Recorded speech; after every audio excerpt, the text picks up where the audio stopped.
ప్రభు యొక్క ఘనమైన నామాన్ని బట్టి ప్రతి ఒక్కరికి వందనాలు చెల్లిస్తూ ఉన్నాను. ఈ ఉదయకాలాన్ని ఆయన ఆశ్రయించేటువంటి వారందరూ కూడా విడుదల పొందుతారు. ప్రతి ఒక్కరు కూడా అనేక సమస్యల్లో బాధపడుతూ ఉన్నప్పుడు నెమ్మది కొరకు ఆయన సన్నిధిలో ప్రార్థన చేస్తూ ఉంటారు. సమస్యలు వారి నెత్తి మీద భారంగా ఉన్నప్పుడు దైవ సన్నిధిలో మొరపెడుతూ ఉంటారు.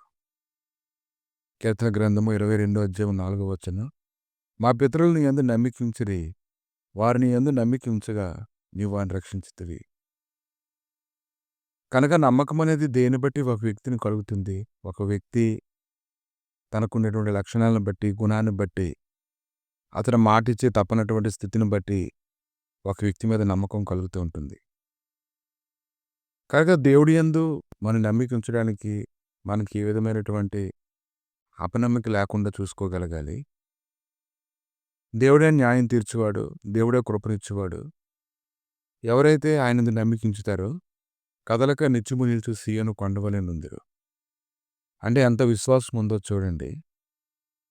అబ్రహాం అయితే తన ఒక్కగానొక్క కుమారుడిని తీసుకొని వెళ్తూ ఉన్నప్పుడు దేవునికి బలిగా అర్పించడానికి అతను మిగిలిన వారితో చెప్తూ ఉన్నాడు, బలి అర్పించి మేము తిరిగి వస్తామని అతని విశ్వాసాన్ని ప్రకటిస్తూ ఉన్నాడు.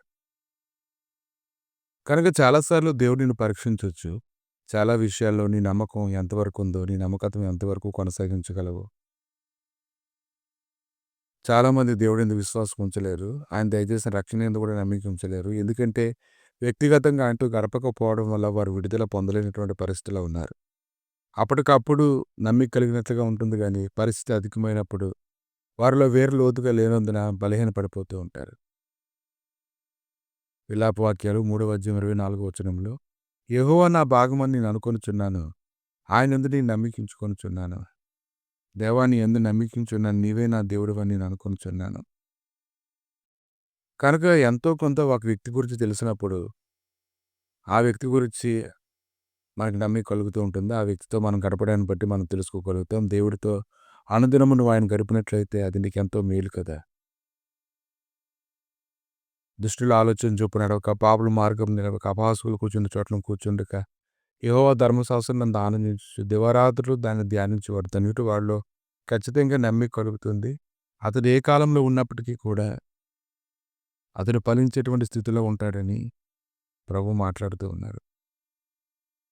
కనుక భయపడితే మనుషులకు గురి వస్తుంది కానీ దేవుడి మీద నమ్మిక ఉంచితే సురక్షితంగా ఉంటావు. ఎప్పుడైతే నువ్వు భయపడతావు నీలో సమాధానాన్ని నువ్వు కోల్పోతావు. నెమ్మది కలిగి ఉండు. మార్కు సువార్త 5:36 యేసు ప్రభువు వారు చెప్పిన మాట లక్ష్యపెట్టగా భయపడకుము, నమ్మిక మాత్రం ఉంచుమని సమాజ మందిర అధికారితో చెప్పిన. ఎవరైతే ఆయనంత భయభక్తులు కలిగి ఉంటారో, ఎవరైతే దేవుడి మీద నమ్మిక ఉంచుతారో ఆయన వారికి సహాయంగా ఉంటాడు, వారికి కేరింపుగా కూడా ఉంటాడు. కాబట్టి సర్వోన్నతుని కృపచేత నువ్వు కదలకుండా నువ్వు నిలబడతావు. ఆయనది నువ్వు నమ్మికించు. నువ్వు దేవుని మందిరంలో పచ్చని ఒలీవ చెట్టు వల్లే ఉండినట్లుగా నిత్యం దేవుని కృపయందు నువ్వు నమ్మికించేటువంటి వ్యక్తిగా ఉండాలి. కాబట్టి ఈరోజు నువ్వు గ్రహించుకో, పరిశుద్ధ గ్రంథాన్ని నువ్వు హత్తుకో, అందులో లేఖనాలని బాగుగా ధ్యానించు, నువ్వు దేవుని తట్టు తిరుగు, కనుక న్యాయాన్ని అనుసరించు, ఎడతెగక దేవుడిని నమ్మికించు. ఖచ్చితంగా దేవుడు నీకు సహాయం చేస్తాడు. కీర్తనలు 62:8 జనులారా ఎల్లప్పుడూ ఆయనందు నమ్మికించుడి, ఆయన సన్నిధిని మీ హృదయమును కుమ్మరించుడి. దేవుడు మనకు ఆశ్రయం. కాబట్టి రాబోయే కాలంలో మేలు కలుగునేటువంటి నమ్మిక నీకు ఉంది కదా. నీ పిల్లలు తిరిగి నీ దగ్గరికి వస్తారు. నీ కుటుంబం అంతా మరలా కట్టబడుతుంది. నువ్వు ఆశీర్వాదకరంగా ఉంటావు. కనుక నీవు దేవుణ్ణే బలమైనటువంటి దుర్గంగా ఉంచుకో, ధన సమృద్ధిని నువ్వు నమ్మిక ఉంచుకో. ఎప్పుడైతే దేవుణ్ణి బలమైనటువంటి దుర్గంగా నువ్వు ఉంచుకుంటావో ఖచ్చితంగా నువ్వు గొప్ప మేలు పొందుకుంటావు.